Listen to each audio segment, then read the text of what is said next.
Bismillahirrahmanirrahim. Assalamualaikum warahmatullahi wabarakatuh. Waalaikumsalam. Datang ke pusat dokumentasi informasi kebudayaan Minangkabau Ibu Ita. Sebentar ini insya-Allah kita akan dengar penerangan daripada Ibu Ita.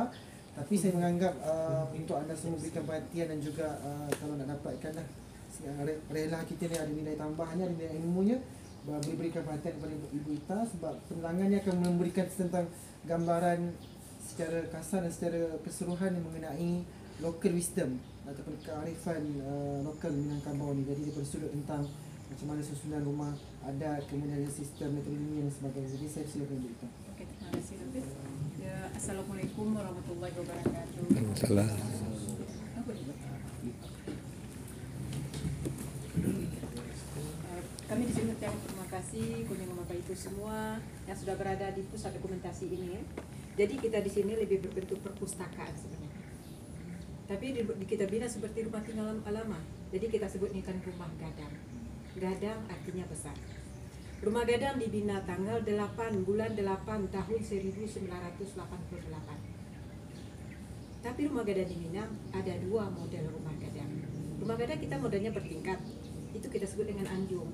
Satu lagi model rumah gadang yang di ujung sana, di luar situ ada lagi rumah gadang. Dia rumah gadangnya rata tak punya anjung. Kalau rumah gadang punya anjung, ini rumah gadang Datuk Temenggung. Kalau rumah gadang yang satu lagi yang rata, rumah gadang Datuk Perpati. Jadi bedanya kalau rumah adat Temenggung, sistem pemerintahan autokrasi. Di rumah gadang, rumah adat Perpati, dia lebih demokrasi. Contoh perbedaan dalam pemberian gelar. Di rumah gadang adat Temenggung, meninggal Datuk yang akan menggantikan itu kemenakan kandung. Tapi rumah adat Perpati karena dia lebih demokrasi, dia pilih dulu dalam satu suku itu siapa kemenakan yang pantas menjadi Datuk. Itu perbedaan. Untuk kehidupan dalam rumah gadang, satu bilik di rumah gadang itu dihuni untuk satu keluarga. Jadi banyak keluarga yang tinggal di rumah gadang. Seperti rumah kita ini ruangan ada 9, berarti bilik ada 8. Karena ruang setengah itu jalan ke dapur. Kawasan satu keluarga di depan bilik sampai ke depan batas dengan tiang ini.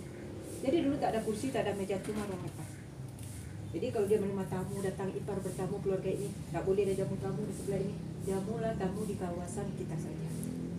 Kita lihat ukuran juga, biliknya juga tak besar kecil semua. Yang di dalam bilik itu cuma ayah, ibu, anak yang usia di bawah 5 tahun. Anak lelaki di Minangkabau dulu umur 10 tahun, dia tak tidur di rumah gadang. Ya tidur di surau.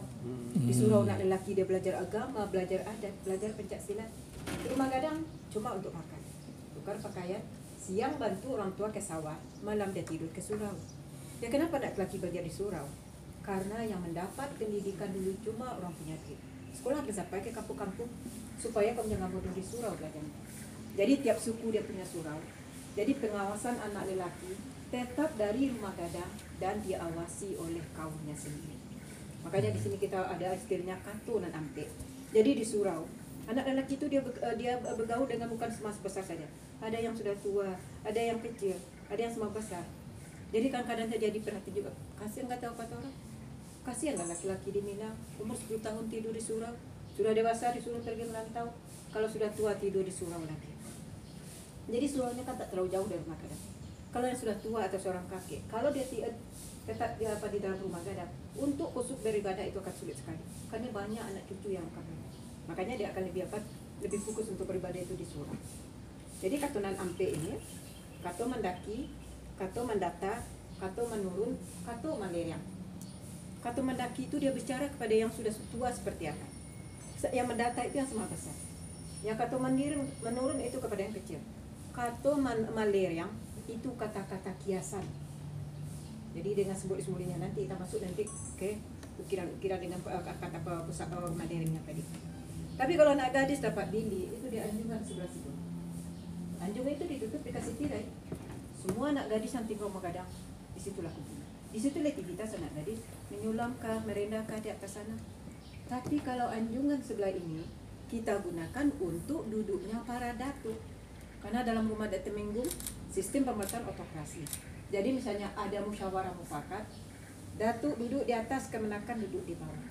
Maka pepatah adat dalam rumah adat Temenggung berbunyi, badan yang naik, batanggo turun. Tingkat-tingkat. Kalau dia memutuskan perkara, manitia dari ate diputuskan oleh datuknya. Di dalam rumah adat Perpati, rumahnya rata tak punya anjung, ada musyawarah mufakat, dia lebih demokrasi, duduk datuk dengan kemenakan itu di lantai yang sama. Maka pepatah adatnya berbunyi, duduk sama rendah, tagak sama tinggi. Kalau dalam memutuskan perkara, membasui dari bumi, hasil musyawarah mufakat mereka punya sendiri. Bilik paling ujung sebagai bilik pengantin. Yang baru menikah, rumah gadang atau perempuan dia akan tinggal di bilik paling ujung. Kalau ada yang menikah lagi, yang perempuan penghuni bilik paling ujung itu akan bergeser ke bilik nomor 2. Ada yang menikah lagi juga akan pindah. Ini untuk yang perempuan. Karena di Minang terjadi pernikahan nanti suami tinggal di rumah istri. Jadi kalau anak lelaki di rumah gadang menikah, nanti dia tinggal di rumah istrinya.